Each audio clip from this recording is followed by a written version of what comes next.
नमस्कार मित्रांनो, मी हनुमंत पाटील कोल्हापूर. आपल्या कोल्हापूर जिल्ह्यामध्ये जर आपण पाहिलं, कोल्हापूर जिल्ह्याची प्रगती भरपूर झालेली आहे. मोठे मोठे उद्योग व्यवसाय याच्या माध्यमातून आपला कोल्हापूर जिल्हा हा देशामध्ये अग्रस्थानी आहे. पण आणखीन एका गोष्टीनं देशातील 100 शहरामध्ये आपल्या देशाचं कोल्हापूर जिल्ह्याचं नाव येतं आणि ते म्हणजे हवा प्रदूषण. मित्रांनो, औद्योगिक प्रगती होते, शहरांची वाढ होते, पण त्याच्याबरोबर काही समस्याही उद्भवतात. आता त्या समस्या या सर्वांच्याच असतात. आपण जे लोकप्रतिनिधी आहेत त्यांना आपण या समस्या सोडवायसाठी विधानसभेत आणि लोकसभेत पाठवत असतो.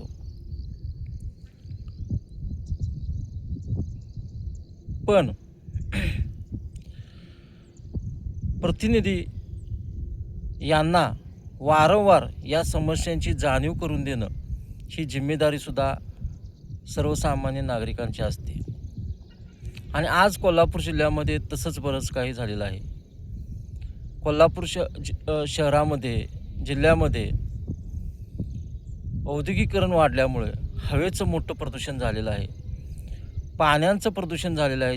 जवळच्या वारणा, पंचगंगेसारख्या नद्या आहेत त्यांच्यामध्ये सुद्धा मोठ्या पद्धतीनं प्रदूषणाचा विळखा घातलेला आहे.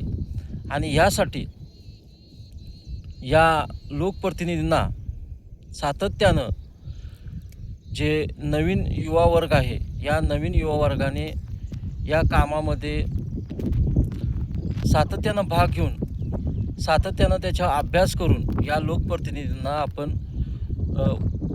जाणीव करून दिली पाहिजे की बाबा रे, या नद्यांचं पाणी केवळ आम्हीच पितोय असं नाही, तुम्हीसुद्धा या नद्यांचं पाणी पिताय, तुमच्या घरातले लोकसुद्धा पितात. जी हवा आम्ही घेतोय तीच हवासुद्धा तुमच्या घरातले सुद्धा तीच हवा घेतात, तुम्हीसुद्धा तीच हवा घेता. म्हणजे हे जे पाणी म्हणून जे आपण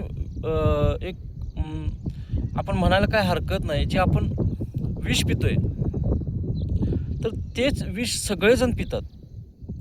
तर याच्याविषयी काय करायचं आणि याच्याविषयी जनमानसामधून आवाज उठवला गेला पाहिजे. खास करून वेगवेगळ्या क्षेत्रातले जे तरुण आहेत, युवा वर्ग आहे, या युवा वर्गाने याच्यावर काम केलं पाहिजे. आणि या लोकप्रतिनिधींच्या माध्यमातून हे काम करून घेणं, याच्यावर कायदा करणं किंवा त्याच्यासाठी सोयी करणं हे खरोखर अत्यंत गरजेचं आहे.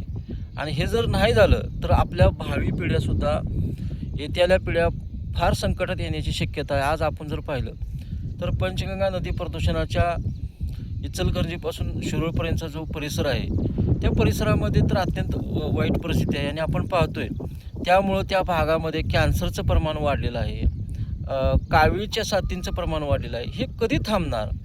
आणि हे जर थांबायचं असलं तर सातत्यानं या लोकप्रतिनिधींना आपण वेगवेगळ्या मार्गानं भेटून, वेगवेगळ्या मार्गानं त्यांना आपण सांगितलं पाहिजे की बाबा रे, आपण याच्यावर काहीतरी केलं पाहिजे. नाहीतर मग हा विकास काय कामाचा? जर विकास होतोय पण माणसं जर राहत नसतील तर तो विकाससुद्धा काय उपयोगाचा नाही. कारण विकास हा माणसांना जगवण्यासाठीच चाललेला आहे. आणि तो विकास जर माणसांना न जगवता माणसांना मारायला निघाला असेल तर त्या विकासाचा काय उपयोग नाही. एवढाच हा व्हिडिओ करण्यामागचा उद्देश आहे की लोकप्रतिनिधी जे आपले असतील त्या लोकप्रतिनिधींना आपण भेटून वेगवेगळ्या पत्रांच्या माध्यमातून, निवेदनांच्या माध्यमातून आपण सांगणं गरजेचं आहे की यावर काहीतरी ठोस कारवाई करा, चांगल्या पद्धतीने कारवाई करा. कारण आम्ही जी हवा घेतोय तीच हवा तुम्ही घेताय, तुमच्या घरातले कुटुंबातील लोक घेतात. आम्ही जे पाणी पितोय तेच तुम्हीही घेताय. आणि तुमच्यासुद्धा पिढ्या यामुळं संकटात येणार आहेत. आणि आपण सगळ्यांना जर वाचायचं असेल तर याच्यावर नक्कीच तरुणांच्यामधून आवाज उठवणं, नागरिकांच्यामधून आवाज उठवणं गरजेचं आहे. नमस्कार.